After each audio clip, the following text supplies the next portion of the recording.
kind of looked like an apostle. There you go. I keep telling her that I make her look younger. That's hard to do. Said, when you're with me, you're just looking much younger. Oh goodness. Oh goodness. Well, today we got a couple. We got today, this week, and next week, and so I want to try to actually have us think about our stories and our faith stories, and talk about when we've encountered other people who have shared their faith and how that felt, and talk about maybe our own experiences. Have we tried to share faith and what that is? But I wanted to share with you, certainly, I think everybody was here when we looked at Pastor Schmidt's recruitment and training of lay evangelism callers. We don't, today it's not really called evangelism. No one likes that word because it's been used in so many ways to hurt people that we don't like that. But we did, last time I was together, that's kind of what we did, was that class there, talked about that. Since then, I've collected a few different books. This is from the If Gathering. So this is a women's group that goes around the country now, and they have big gatherings of women, fill stadiums, and they get a bunch of more, I don't know, these are the current authors that are in women's Christian women writers and authors, and some of the pastors, I guess. And this is one they wrote, and they did,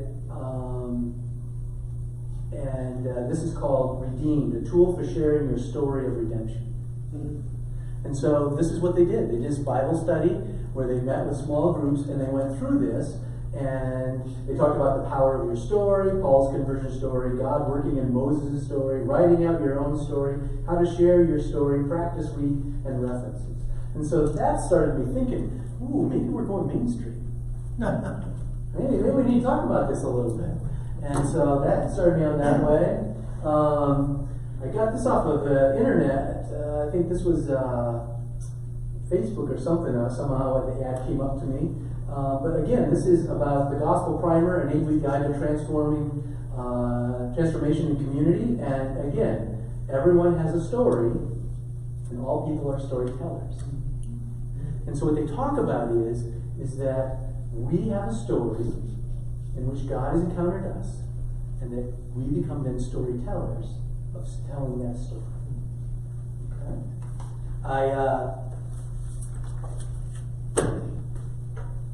I found this was on the internet just recently. This is March the 12th, so that wasn't that long ago, called Reluctant Evangelists. And this was on the Methodist site called the Ministry Matters. And it talks about here, just the introduction here, I'll read that. Evangelism, a word that many of us, particularly United Methodists, and I'd add Lutherans, tend to avoid. It's a term that evokes experience of judgmental zealots, single topic, get saved, preachers, and people who push their beliefs on others. It only makes sense if you've had a negative experience with evangelism that you would probably avoid it. Millennials in particular are sensitive to the beliefs of people with other faiths and the potentiality, offensive nature of proselytizing. The word for other, let's see,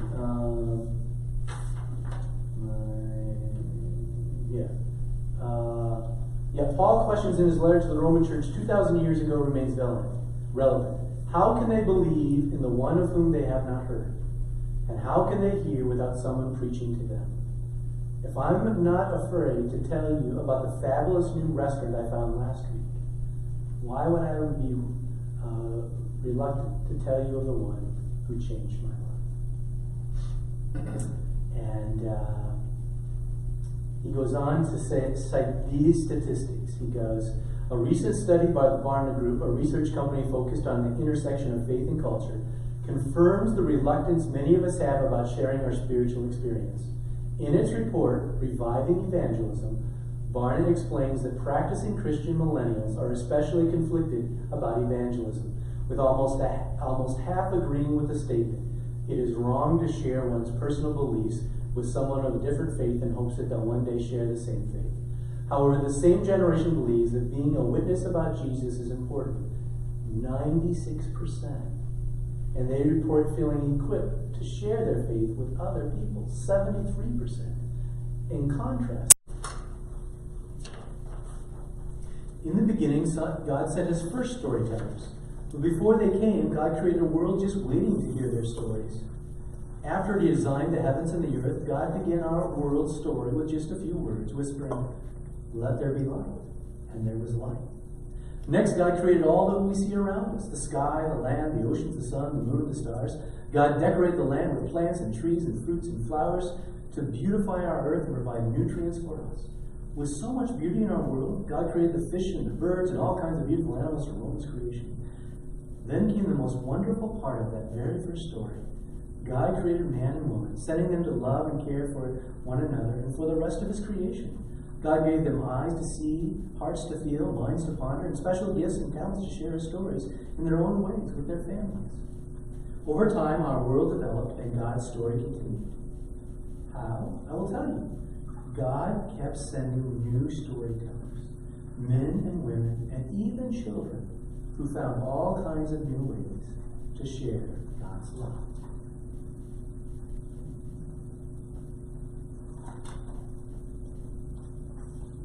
For instance, Sarah was a loving woman with a mother's heart.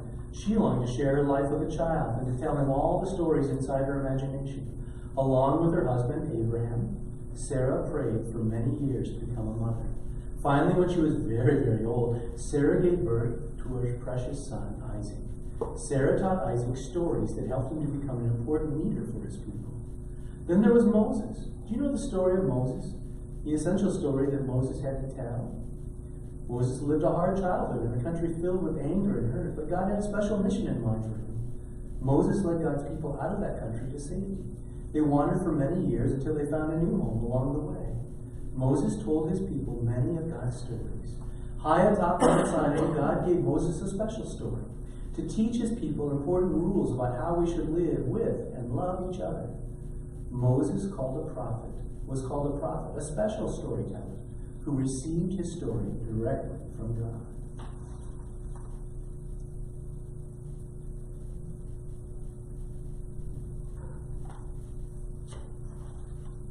Deborah was a judge, a just, fair woman who helped her people make difficult decisions. The stories Deborah told with wisdom and faith in God's help, God's people lived peacefully together for many years. Esther was a beautiful young woman who became a queen. She courageously told her stories to her king and helped to protect her kingdom. David was a young boy who grew up to be a king, but he was also a great storyteller. David's psalms help people to find a way to pray the feelings in their hearts. There are so many stories God's people have told so far. Isaiah lived in a challenging time and often had to tell his people stories that were hard to hear. He wanted people to know God's love, so he warned them that if they stopped following God's rules, their lives would be very hard.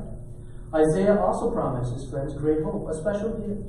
His stories told the people of a Messiah, a Savior, who would come as a sign of God's great love for them.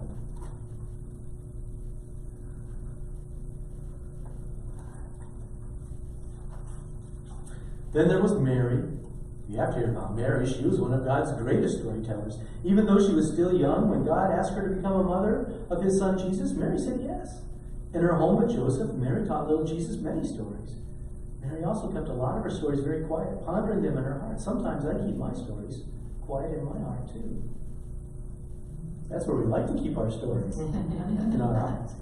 John the Baptist loved his relative Jesus so much and knew that Jesus was so special that John spent his whole life telling people stories about Jesus. John told everyone he met about God's great love for them. He let them know that Jesus was coming and helped them prepare their hearts to welcome Jesus. John wasn't afraid of anything. Sometimes storytellers need to be brave.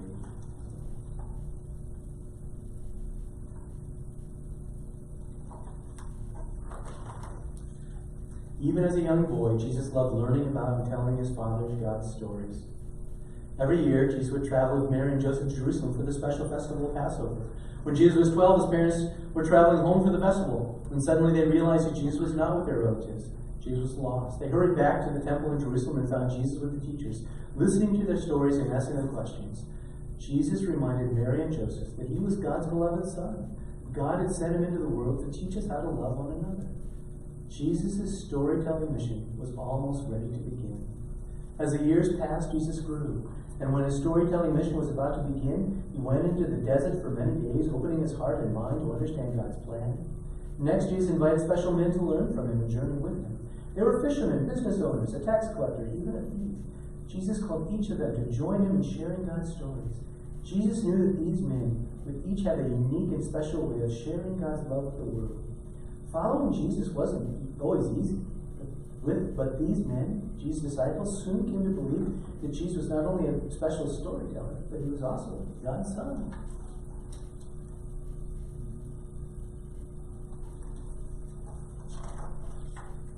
Jesus and the disciples traveled to new places to share God's stories. Jesus told his stories next to rivers and on top of mountains.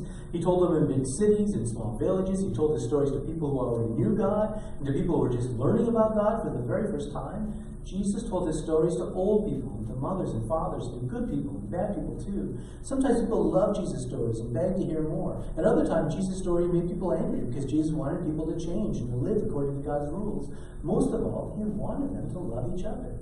When people refused to listen to stories, Jesus left them and moved to a new place, meeting new friends along the way.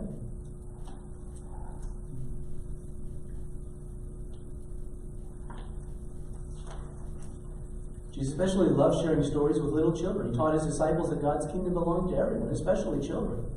God certainly loves children in a special way, and everyone knows that children love to hear stories. Some stories are real, and some stories are made up for imaginations. Stories can teach us special lessons. Jesus called some of the stories parables. A parable is a special story with an important message. Jesus loved telling God's stories in parables because they're easier for his friends to understand and to remember. You can see some of the symbols of some of those parable stories. God loves us so much that he sent his son Jesus to be with us, to teach us God's stories, to help us discover how to share our own. After a while, Jesus went to be with God in heaven, but Jesus had so many wonderful friends who wanted to keep sharing the stories Jesus had taught them. Have you heard about Peter, for instance, one of the most important early storytellers? Jesus' friend Peter started as one of the disciples, then Peter helped men to know and love the stories of Jesus. Jesus has gone to heaven, but his stories never went away. Many men and women began to pass them along. Mary Magdalene, Paul, Priscilla, Matthew, Mark, Luke, and John each had eyes to see, hearts to feel, minds to ponder, and special gifts and talents to share Jesus' stories in their own ways. And they invited others to be storytellers too. Time passed, and the storytelling grew and grew and grew.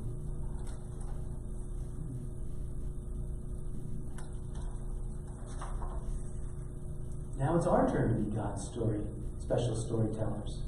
We learn the stories from our parents and our Bibles and our churches.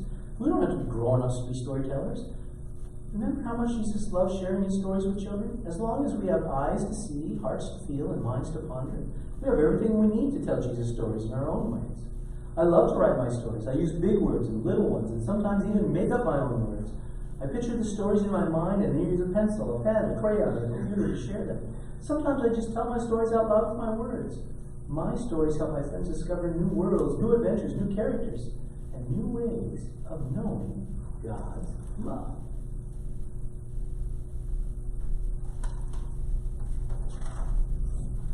I love to paint and sculpt and draw my stories. I use brushes and clay and even my fingers to bring God's beauty to life. My creations help people see the world differently. People can even touch and feel my stories. I love to sing and dance my stories. I use my feet and hands and voice to help people hear how much God loves us. My songs have the power to make people act, to listen carefully, or to sing along as loud as they can. My dances help my friends want to dance for joy too.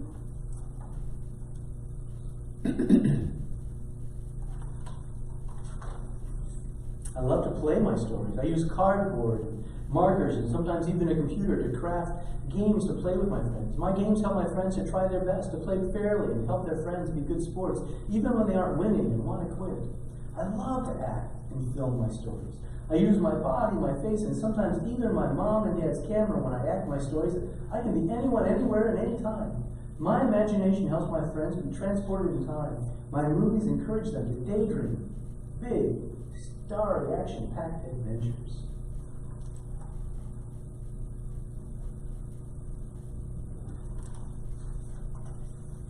When I tell God's stories in any of these ways, my heart feels closer to God and to the people I love. Together we learn, laugh, imagine, and dream. I may be little, but I know that God made me especially for storytelling, and I know that our world needs my stories. Stories help us understand each other and the world around us. I've also learned something very important. To be a terrific storyteller, I must listen carefully to my friends' stories too. And when I open my heart and listen to their stories, when I look at their pictures, sing their songs, or play their games, I learn even more about how much God loves me, and that makes me a better storyteller.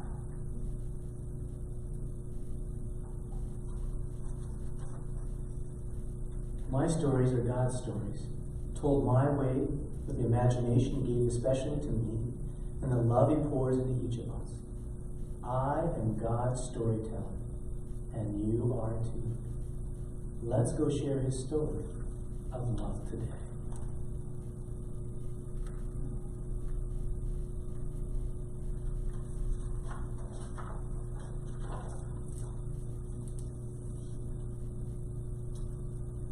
I tell this story because I think it sometimes a children's book gets at the heart of what it's all about.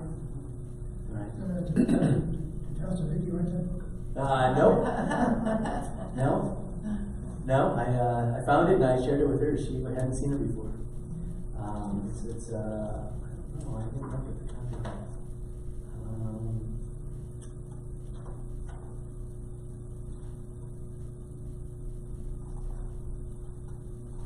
I don't see the copyright on it. But it's a fairly new book. Here it is, 2019.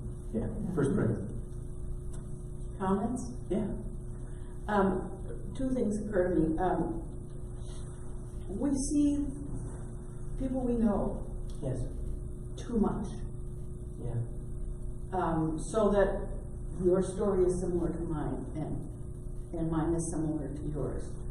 So Maybe. somehow it seems that being in new situations would be more, would give opportunities for telling stories in a way that's seeing the same people at everything we go to. So you're worried about preaching to the choir? Yeah. And the second thing, that something like what happened in New Zealand is an opening. Absolutely. That we need more often to think about, talk about. Yes. What is my faith give me that opens that situation up, that understanding of the need for human feeling as opposed to Jesus is the way. Yeah. You know, we need to talk about that, right? Sure. I think a small group of times should go to the mosque and meet with some people and tell them how sorry we are. And Yeah. I think that would be telling our story to them. Sure. I think that's a possibility. Absolutely. There's a march on the diet this afternoon. Yeah. Another one? Probably. That was this yesterday. Was it yesterday? When there was trouble down there. I was in the art museum and I got stuck in the basement because they would let us out and Yeah, because of the. What was that all about? It was balloons popping someplace. Yeah, But I it thought there was an wasn't. active shooter, but it turned out to be balloons that were being popped. But they didn't do it on purpose, just scare the people around. Yeah, I think Active it was. balloons. They were I active balloons. heard something about Mason Hall, but, Yeah, that was happening, yeah. So what do you think about telling our stories, and how does that work? So let me tell two examples that have happened to me in the last month. So one of the stories that I had forgotten almost because I was coming out of anesthesia, but later I remembered it, and I said, I gotta tell the story. So I had gone into the emergency room, and at that time I was dehydrated, I was in renal failure, and I ended up having some colon rectal surgery, and my blood, everything was all messed up, all my blood counts.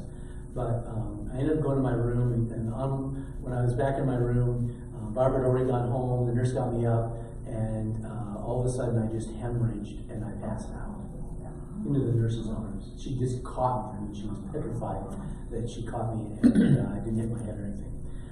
They took me down for a second surgery.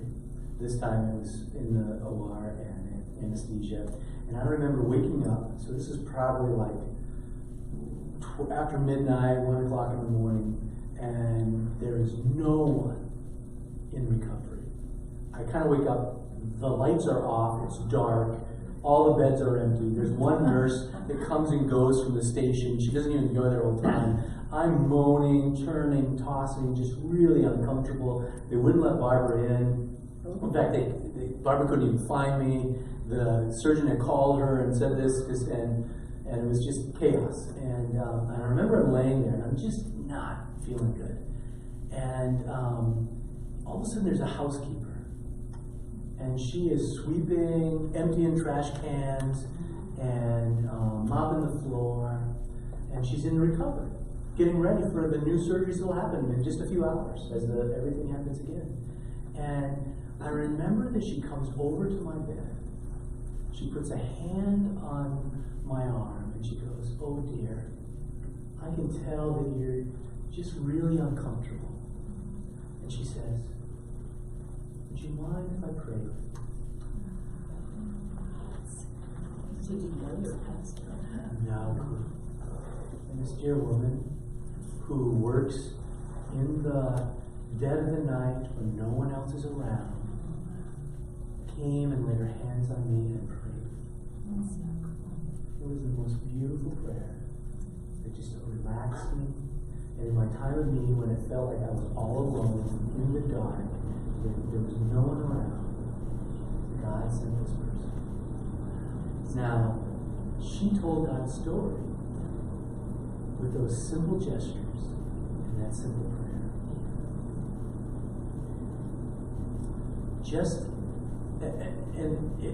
That affected me so greatly. I'm trying to find this person because I want to thank her in person. I've got some people supposedly looking, but I'm going to push that a little bit more. So then this, we have neighbors around us where we live, but they're not always real friendly. I mean, they just, you'd wave and they don't wave back. There's no interaction. Barbara tried to take cookies to them and they wouldn't answer the door. I mean, it's just that kind of neighbors, right?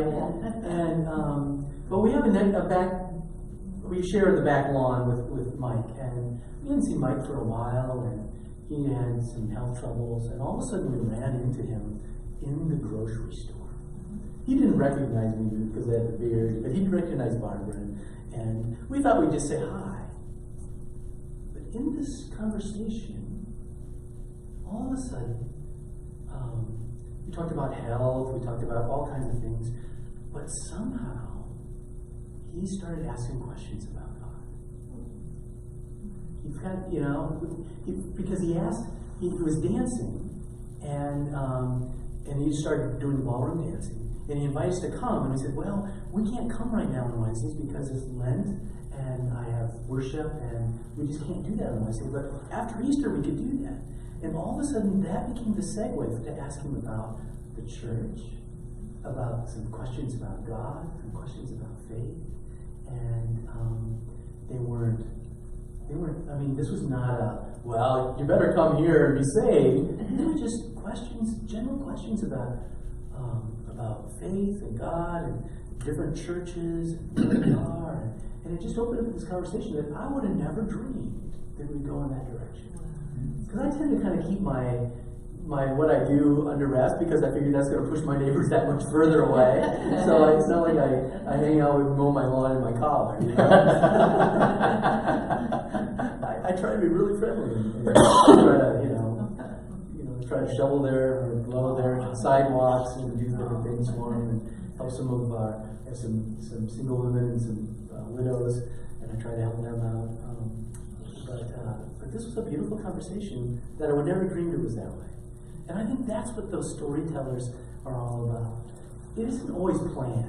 It can be It And isn't I think always that's, that way. that's what people fear, is how do I start that conversation? They Yeah. think they have to have words to start it, to tell about Jesus. But it really is more being tuned to what's around you and listening to people and then being open to hearing what they have to say and responding. Absolutely. Um, Absolutely. Yeah. Listening. That's what it said in here, right? We need to listen first. Yeah, but we My need friend. to, yeah. To hear where they are. Yes, So we yes. know where Yes. to begin this Yes. conversation. Yes. But the other thing that you mentioned that I picked up on was that, how many times, outside church, do I encounter people, and I don't hesitate one iota to, mention my favorite restaurant, or what popped into my head was, my latest, experiment in beer tasting. Oh, yeah. I would openly share those kinds of things. Not necessarily, worried that I'm going to drive this person to actually go purchase that beer or visit that restaurant, and whether they will like it or not like it. I'm not paralyzed by any of those kinds of complexities, but yet at the same point in time, would I have the same openness, with regards to telling my some aspect of my faith story. Yeah. And so I was struck by that conundrum, Yeah. About how easy it is to do one thing, to share aspects of one's life, but not religion. Yeah. Because I think we have bought into the fear of our society that says we don't want to offend anyone. We don't want to dominate anyone. We don't want to put my values on anyone. But let me ask the question. As you have heard the story of Jesus, how did Jesus approach people? Did he dominate? Sometimes, not always though. Most of the time he didn't. Yeah. Most of the time the people came to him. It says the people came and gathered at Jesus to hear his story. He did go to the synagogues and Preach? And preach. Yes, he And did. it always didn't always work No. for him. No, and as our midweek said, some of those local rabbis were pretty intimidated by Jesus because when they preached it, everyone may be showing up, but all of a sudden Jesus starts preaching, and all of a sudden the throngs start coming. I'd be a little intimidated with that, if all of a sudden a new guy showed up or a new woman showed up, and all of a sudden the church was full every week like Easter, and then it looked like this for me. That's what happened with Jesus, and so. I can get that. But yeah, you're right. It wasn't always. He was controversial a little bit. Many walked away. Some call him radical. Yeah, absolutely. But what most of them, I think, were looking for were hope. They were looking for hope. They wanted hope for their bellies. The bread came. They were looking for hope for to be freed from whatever disease that might be around them. They were looking for hope in the story that God was going to come and do something. I wonder if he didn't also sense need in people. Of course. And The creator of everything knows the need. There's no doubt about it. Well, I like to think of him as pretty human. Well, he was human, but there's also some insights from the creator. My goodness. If he sensed need and then sort of welcomed people to express what was going on with them, Yeah. that's an opening. Without saying, I've come to save you. I came across a book, and I actually took a picture of the title of it because it struck me, and I said, I want to remember this. And let me go to my pictures here, and let's see. Here it is. It's a book called 1,000 Wells. How an audacious goal. This was trying to dig or create 1,000 water wells in Africa. how an audacious goal taught me to love the world instead of save it. And I like that line. I like that too. How we need to just simply love the world and let God deal with Satan. And I think if we could look at people and not look at them as though they needed to be saved, but simply that they needed to be loved and let God deal with the saving part, how would that change our story as a storyteller? Where we didn't have to worry about saving them, because really that's not our job. But what God calls us to do is simply love them. And so what if we're just simply as storytellers, is to tell a story that the people we encounter are loved. Now that woman, that housekeeper, I encountered love. She didn't, she taught, she prayed, certainly, probably mentioned Jesus, but I couldn't tell you probably the prayer right now. I don't remember the prayer. But I encountered love in that moment that she came and touched me. And then in encountering love, I encountered God. He took the time to do that. Yeah.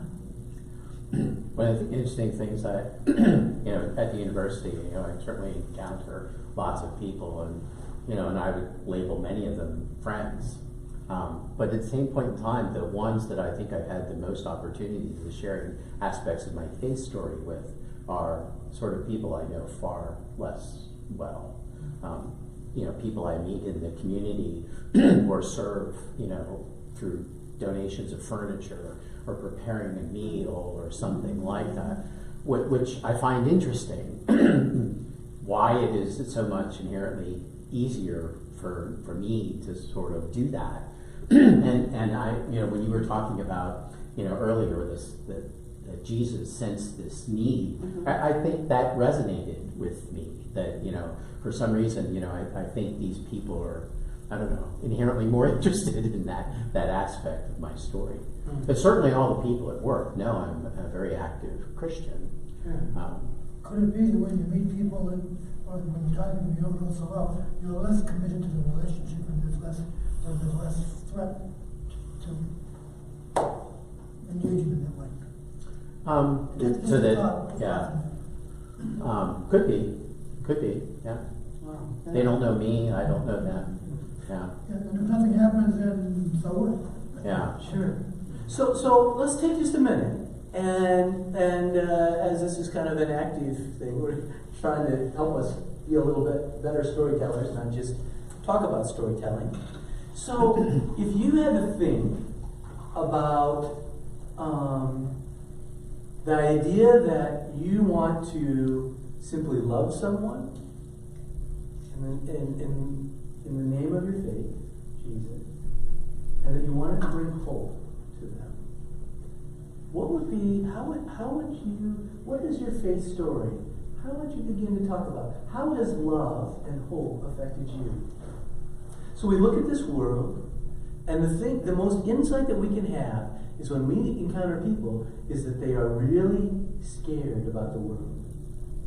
Again and again, they're worried that the world is going to fall apart, they're worried about this, how divided we are, they're worried about all the stuff, and I think they wonder, is there love, is there hope left in the world? How would you begin to talk about that? How would you begin to talk about that? When the episode happened at the Jewish synagogue, Yeah.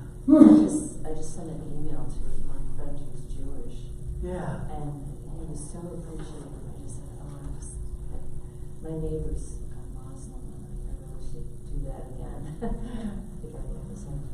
Sure. I don't see them, but I am just horrified about what happened.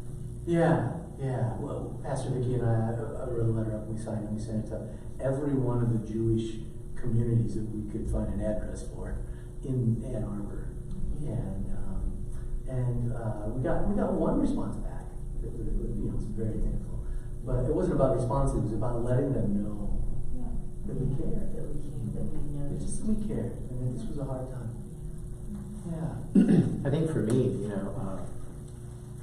it matters a lot as to how I carry myself during my day.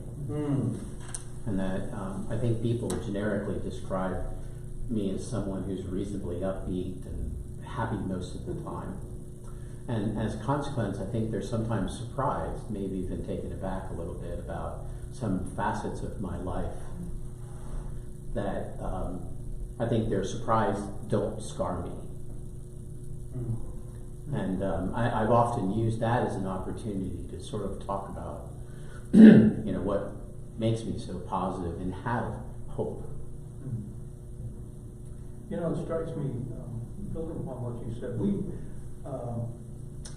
last year we read that book, The Rise of the Gnomes. Yeah. And I was really struck, the author did a chart, what drew people to church over the last 50 or 60 years or something like that. And the thing which draws people to church now, or people to religion, is a cause. A cause. A cause. Right? It used to be community. Well, originally it was salvation and worry about your soul. Then it was a sense of community, and now it's a cause. If you have a cause, in other words, digging 1,000 wells, that will attract people to your church or to religion. And I think that's one way. Bob, what you say resonates with me as well, because I like to think that in my life I demonstrate that I'm a Christian. I don't talk about it a lot, but doing things out of love for God to help other people. I think that's one level that people will respond to. But then there's another level that you just experienced in the hospital. It goes beyond digging wells or goes beyond giving food.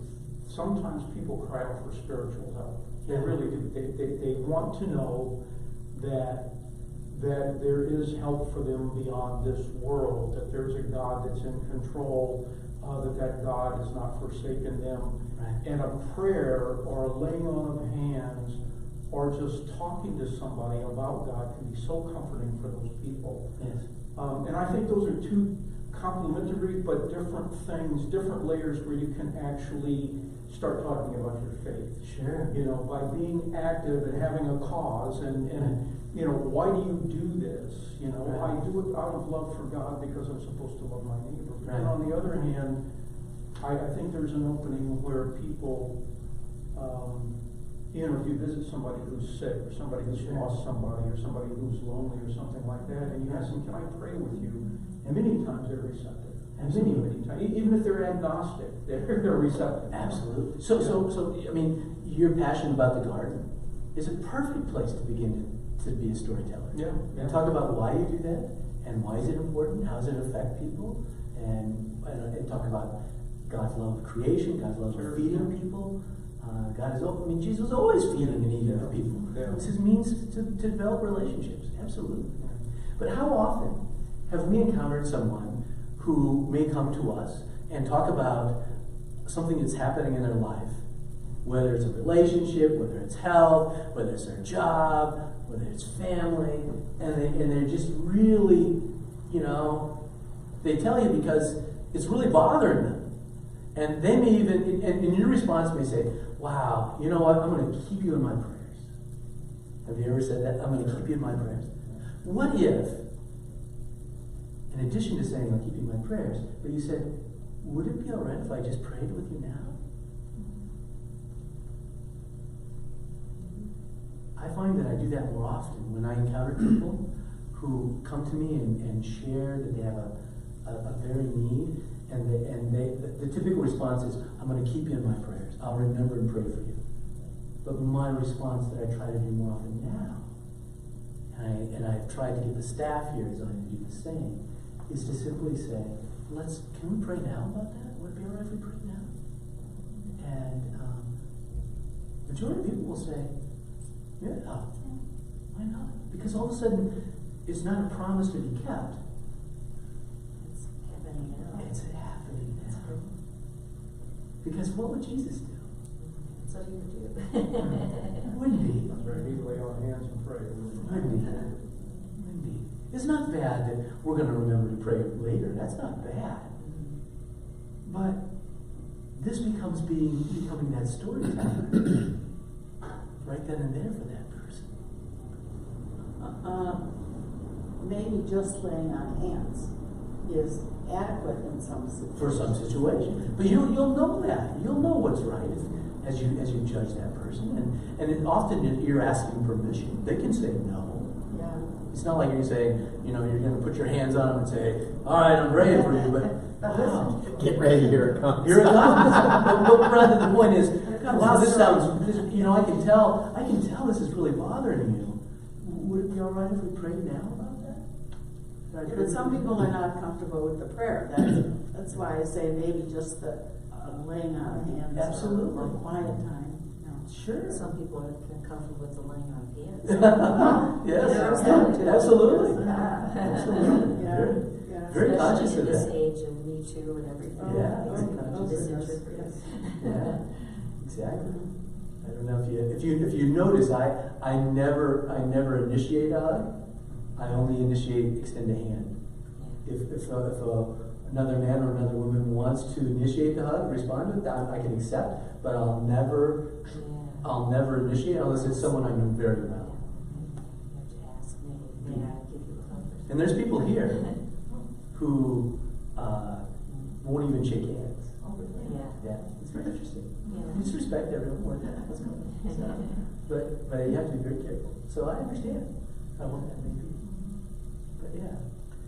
I find it interesting that, in the last 20 years, I've had a couple instances where I have felt that because I'm reasonably open about commitments or activities that I have through my church, that that knowledge that I easily disseminate, to others. It radiates off of you. Yeah. that people then know, that is who I am. Yes. And in some cases, months, in some cases years later, people will then approach me, sometimes in mysterious ways, saying, "Oh, I really need to talk to you." And then, I think it's about work or, classes I teach or something like that. And it ends up being, can I get a ride to church? Or, what would it be like to actually, come to church with you? Or, why do you do this? Kind of thing. And those always catch me completely out of the blue. Yeah. But they are moments that are really quite amazing to me. Yeah. Yeah.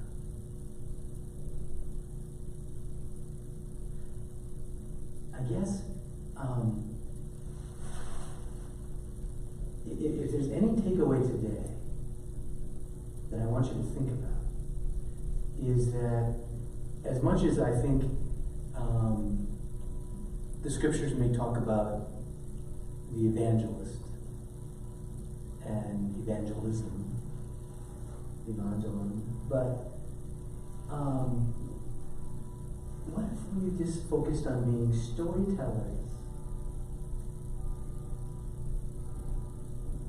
of God's love and storytellers of God's hope? And I wonder if that changes how we feel about it. That we don't have to save them, we don't have to save the world, we just have to love them. And that if we looked at everyone that we met as someone that Jesus loved so much that he died for them.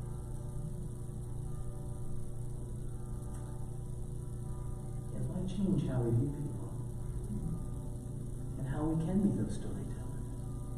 And that we can listen. Because I think in my thought, I mean, I wear the collar, so religion comes up fairly easily. But it also puts me at a disadvantage sometimes because they are already defensive. But think about how often the other stories that we hear, stories about going to the grocery store, stories about shopping, stories about family, stories about work, Broken down cars. Broken down cars, Yeah. the weather. We always want to talk about the weather, right? How would any of those stories? Go blue. Yeah. Yeah. How would any of those conversations be used to help us be a storyteller of love and hope for God? I guess one of my goals, and it's not always easy, but I remember Walt Wangren told a story. He's a great storyteller. Yeah. And he tells a story about going to the gas station. And he goes to fill up his car at the gas station. And he was whistling and feeling all high about the life and the world. And he goes to the gas station and he encounters this gas attendant who just was having a horrible day. And just responded in these ways in which he felt he left paying for his gas as though joy had been sucked right out of it. Have you ever encountered somebody like that? Maybe a grocery store attendant, right? I don't want to be there. It's like, oh, I'm sorry that I've come here. I didn't mean to make you work. But have you ever encountered somebody who was so full of life and joy that when you left, you almost had another spring in your step? You almost were singing, leaving, because you just felt as though you had been blessed in that encounter. And Walt Reagan asked the question, after telling those two stories, who are you as a storyteller of Jesus? How are we blessing those we encounter? Because that might be the storyteller the greatest story we tell, is when we encounter people. Are we telling the love of Jesus just by the way we are encountering? I stopped in Lucky's grocery store after choir a week ago. I forget what I had to pick up, but